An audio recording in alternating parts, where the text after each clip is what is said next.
Alright, hello my friends. I'm here at my local trail, 2.5 mile Tranquility Trail. There's no epic views. It's trees and roots. But the last few times I was here, this is 1 mile from my front door.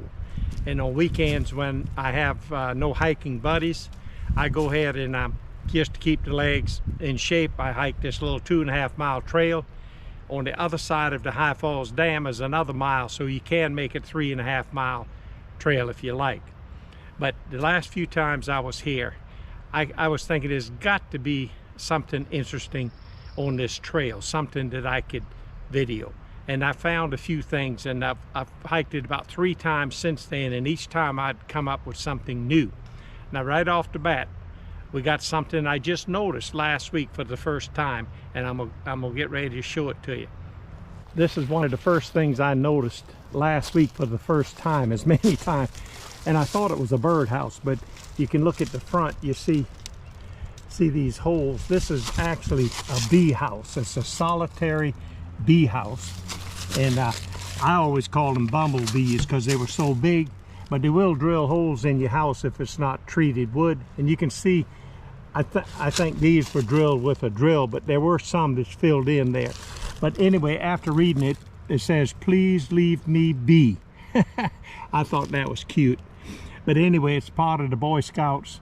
Let's see what it says. It's an honorary research project done by the Boy Scouts Troop 2 and Crew 2 in the Griffin area. But anyway, I thought that was interesting. A little bee house here right at the beginning of the trail. All right, this is where the trail, this is the loop. This is where it splits. You go counterclockwise or clockwise. I have done both ways, but I usually go clockwise. And at the end of this hike, I'll explain to you why I go that way. All right, here's a pretty good size Loblolly pine tree. I brought a tape measure this time. I'm not going to measure this one because I think just up ahead a little bit is one a little bit bigger. But I'm going to take a look at it, stop, and let's talk about it a few minutes. Hey, now don't ask me how I got that tape around this tree. But anyway, it measures, not a scientific measurement, but this one measures 7 foot, 7.5 feet round at eye level. So you would think that this is I would think it's at least 75 to probably 100 years old. And you know, I was over in the Sipsey Wilderness with Brad Squidley and Terry Young a few weeks ago, and I wanted to see the big tree in the Sipsey Wilderness, and ooh, it's huge. But on the way there was no trail there. You had to go over a lot of I'm gonna say blow down, but they wouldn't blow down. They were actually big trees. I couldn't cut one down, not one that's lived that long, but a lot of them were cut down, and you had to get over them. In fact, they were so big that it wasn't like you'd have to get up on it like a horse and slide down the other side. But actually, they weren't blow down, they were cut down. But the loggers couldn't haul them out, so they left them there. And really, that's the only reason the big tree survived. If they sawed it down, they couldn't get it out. But anyway, it's huge. I don't know, it must be, I don't know, it is really round. In my previous video, you might take a look at it if you like. But I couldn't cut them down. I know these loblolly pines, that's a sought after tree for the loggers and lumber people, because they make the studs out of them. But thank goodness it's in the state forest. It eventually will fall or get blown down. A wind storm, rainstorm, ice storms, they get blown down. But you know, when their life stops and they lay down, a whole ecosystem will start up, from algae to lichen, mushrooms, bugs, snakes find homes in them. Anyway, it's a whole new ecosystem. So they don't just die when they fall over. They continue on living through that method of providing to the rest of the community. See, here's a good example. After one of these big trees fall, you see how the algae and lichen and stuff start to grow on it. It's just all part of the process. Here's a good example where the fungus supplies water and minerals, while the algae chlorophyll uses the sun's energy to produce food. So the lichens and the fungi and the algae all work together. You know, in some of my previous videos, I experienced and saw some of these what they call Indian marker trees, and there's a registry of them. They got to be in the hundreds of years old to qualify.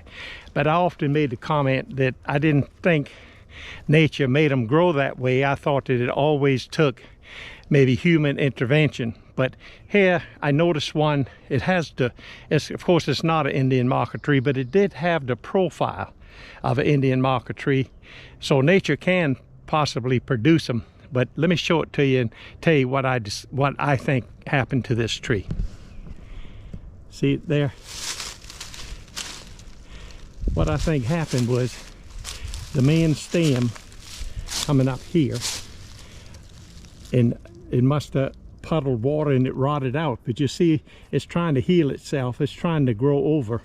But the limb that was out this way, and what needs to happen is they need to trim these two off and then let that one continue on as the main stem there. And of course, I think here rotted out. Let's see. Yeah, there's a hole there. So that rotted out, but nature can produce those type of trees. But this one's a poor example, but it does have the profile, and it kind of made me stop and think that nature can produce them, not necessarily have to have human intervention. All right, the next thing I found that I thought was interesting was these Christmas ferns. They're evergreen and they're used for Christmas decorations. And here's a perfect example of Christmas ferns growing right next to the trail, where they're green, emerald green on top and light on the bottom. Now I stopped at this particular marker because it's talking about a barred owl. I always thought when I was young, I thought they were saying barn owls. But anyway, it says, it's loud, distinctive call. Who cooks for you? Or who cooks for you all? I didn't know that. I never paid any attention to it, but next time I hear one of these owls, I'm gonna see if that's what they're saying. Who cooks for you?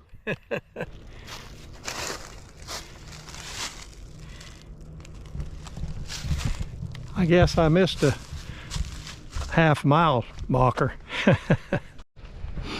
You know, after that 1 mile marker, you know, I didn't know what a mile was. What I mean is a trail mile. I mean, I drove cars all my life. We know what a mile, 5 mile to 10 mile. But until you actually walk a mile, you don't know. Honest to goodness, you just don't know what a mile is until you walk it. And of course, it helps with navigation too in the car. When you use some of your navigation GPSs and it tells you 1,000 feet, half a mile, you have a better sense of how far that is. I don't know how many times I turned too early because I didn't know what a half a mile was. Now I must say it all works a lot better for me with the navigation. This always was an interesting area for me. And last week, I think I was out here, I actually jumped that creek and went over there just to look back and just see what in the world, what caught my interest. And I know this particular bridge is a geocaching bridge. The reason I know that, a few years ago, I had an older couple, I say older couple, hell, they were younger than me. See that cable there? I'm gonna go underneath there. Last week it was out in the open, but I'm gonna go get that box and see if there's anything in it. See the cable in the box right there? I'm gonna pull it out and take a look at it. You know, early on when I told you I was measuring a loblolly tree, pine tree, I knew it was loblolly. I'm gonna show you why. Last week I read this placard. And the placard says that in this sheath is usually 3 needles. And 6 to 9 inches long. Just picked this up off the ground. That's how I knew. I read it last week, thought it was interesting. All right, at the beginning, remember I told you why I go clockwise on this trail instead of counterclockwise, and here is the reason why I do that. See this tree? This here tree brings back memories when I was in my early teens, maybe 12, 13, 14 years old, when I had tropical fish. And this reminds me of an angelfish. Very spectacular fish. I know any of you guys had children and you had fish. I'm sure you had an angelfish. Now the reason I come this way, it just brings back those old memories. But if I came the other way, if I came counterclockwise, this is what I would have seen. I would have never ever noticed that angelfish. That's the original bridge when I came in down there. I got to climb my way back up to the road. So I'm gonna go ahead and put this camera up, get them trekking poles out, and hike back up to the trailhead. So hopefully see you next week.